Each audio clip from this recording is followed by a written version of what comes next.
Factory నకిలీ liquor factory October 3న బయటపడితే ఇవాళకి 20 రోజులు అయింది. నేను చంద్రబాబు నాయుడు సూటుగా అడుగుతా ఉన్నా, ఇప్పటికీ కూడా వారి contested candidate Jayachandra Reddy, TDP contested candidate Jayachandra Reddy ఇంతవరకు ఎందుకు అరెస్ట్ చేయలేదని అడుగుతా ఉన్నా.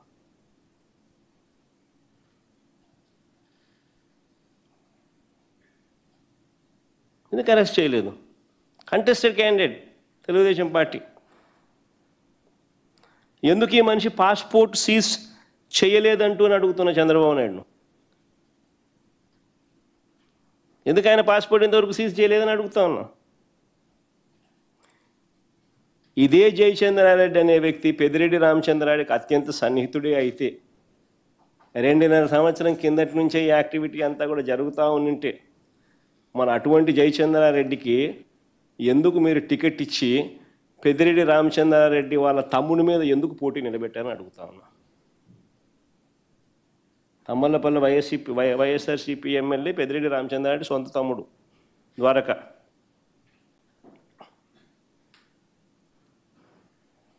మన చంద్రబాబు నాయుడు పెద్దిరెడ్డి రామచంద్రారెడ్డికి అత్యంత సన్నిహితుడు జయచంద్రారెడ్డి అని చంద్రబాబు నాయుడు చెప్పే కార్యక్రమం ఏదైతే చేస్తూ ఉన్నప్పుడు ఎందుకు మరి పెద్దిరెడ్డి రామచంద్రారెడ్డి తమ్ముని మీద జయచంద్రారెడ్డిని పోటీ పెట్టినారని అడుగుతా ఉన్నా.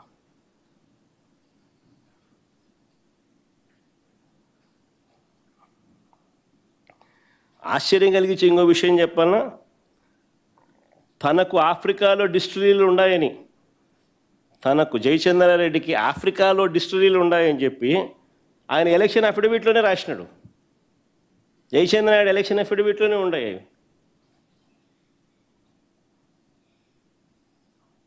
మరి ఈరోజు చంద్రబాబు నాయుడు, ఆ రోజు చంద్రబాబు నాయుడుకి అది కనిపించలా,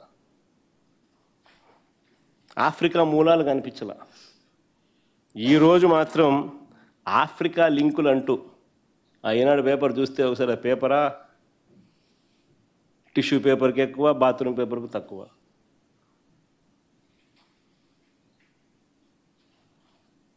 ఆఫ్రికా లింకులు కనపడలేదని అడుగుతా ఉన్నా. ఈరోజు కనపడతా ఉన్నాయి ఆఫ్రికా లింకులు, ఆ రోజు కనపడలేదని అడుగుతా ఉన్నా. పోనీ ఇది పక్కన పెడదాం, కాస్త ముందుకు పోదాం. పాలకొల్లులో కల్తీ మద్యం ఎవరిది?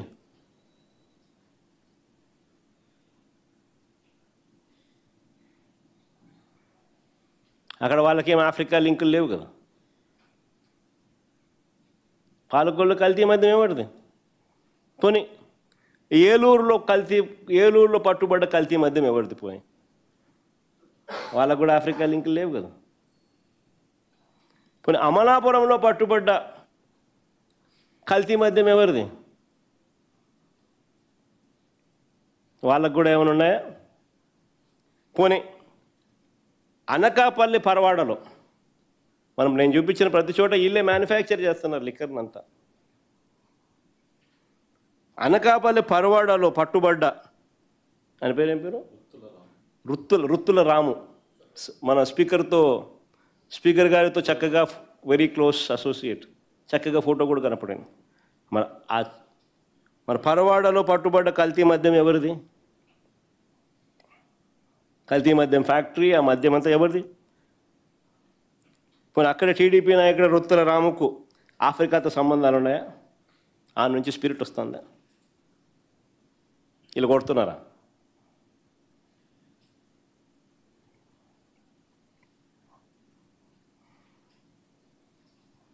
పోనీ ఏలూరు జిల్లాకు అక్కడ స్పీకర్ అయ్యన్న పాత్రుడు గారితో సంబంధాలు రుత్తుల రాముకు ఉన్నవన్నట్టుగా ఏ రకంగా ఎస్టాబ్లిష్ అయినాయో, ఈ రకంగా ఏలూరు జిల్లాకు చెందిన ఒక టీడీపీ నాయకుడు డజన్ల కొద్దీ ఆ మనిషి మీద కేసులు ఉన్నాయి. ఎంత గొప్ప నాయకుడు అంటే ఆయన ఎవరిని పడితే ఆయన తిడతాడు, కొడతాడు. ఎంత గొప్ప నాయకుడు అంటే ఆయన మహిళలను కూడా చూడకుండా ఆడ అధికారులను జుట్టు పట్టుకొని ఈడ్చుకొని కూడా పోతాడు. నేను చెప్పాల్సిన పనుల అంత గొప్ప నాయకుడు ఎవడో మీ అందరికీ కూడా తెలుసు. దగ్గరుండి ఆయన నడుపుతున్నాడు లిక్కర్ మాఫియా అక్కడ.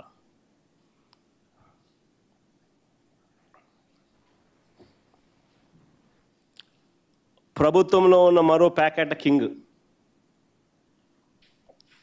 అది కూడా నేను చెప్పాల్సిన పనిలా. టీడీపీ నాయకుడు రేపల్ల నుంచి ప్యాకెట్ కింగ్ అంటే ఎవరో మీ అందరికీ తెలిసిందే.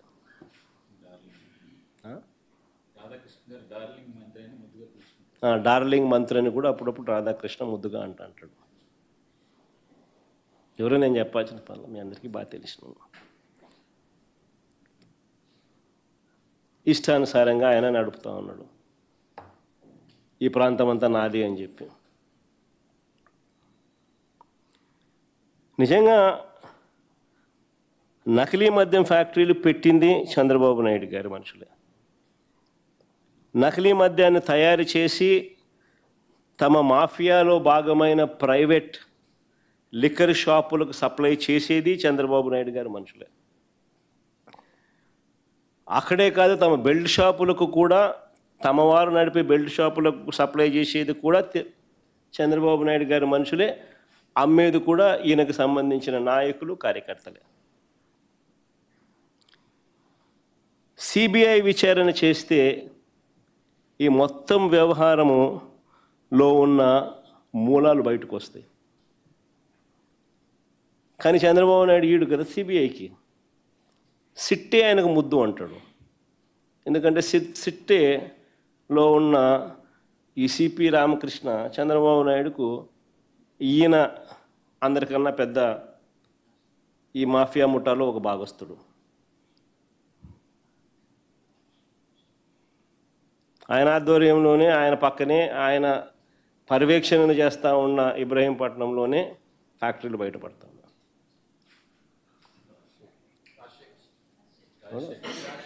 సిపి రాజశేఖర్ అంట కనపడతా ఉంది. ఆయనకు సిట్టే ముద్దు. ఎందుకంటే డైవర్ట్ చేయాలి కదా మన టాపిక్లన్నీ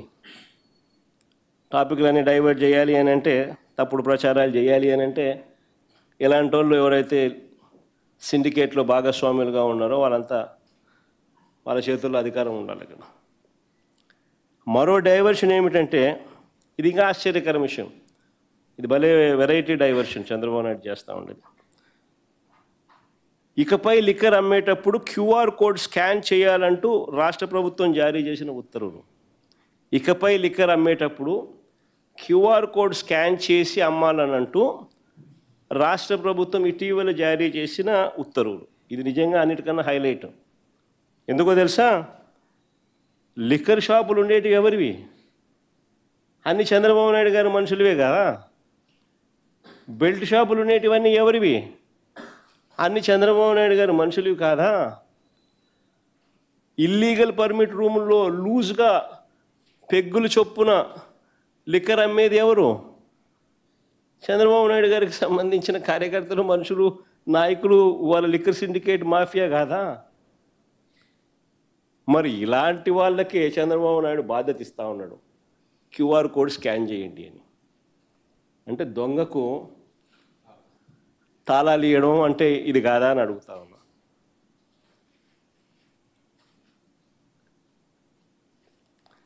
అసలు ప్రభుత్వం అమ్మే మద్యంలో 40% బెల్ట్ షాపుల ద్వారా అమ్ముతారు.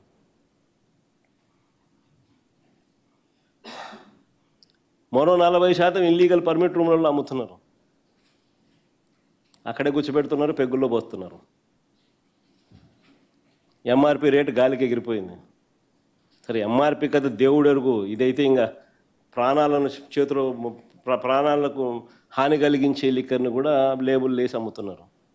ఏం తాగుతున్నారో 3వ రౌండ్ 4వ రౌండ్కి వచ్చేసరికి 5వ రౌండ్లో ఏం పడుతుందో కూడా తెలియదు.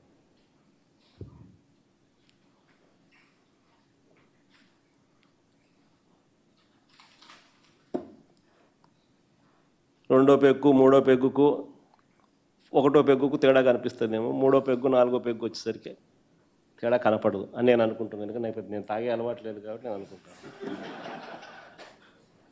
అనుకుంటాను. అంటే అంత బరి తెగింపు. అంటే ఎవరినైనా కూడా మనం ఏ మూడో రౌండ్ దాటితే ఎవడైనా కానీ ఏం గుర్తుపడతాడులే, పోవడమే కదా, పోసేయడమే కదా, పెగ్గులే కదా అని పెగ్గుల్లో పోసేయడమే కదా అని చెప్పి ఇల్లీగల్ పర్మిట్ రౌండ్ పెగ్గుల్లో పోస్తున్నారు.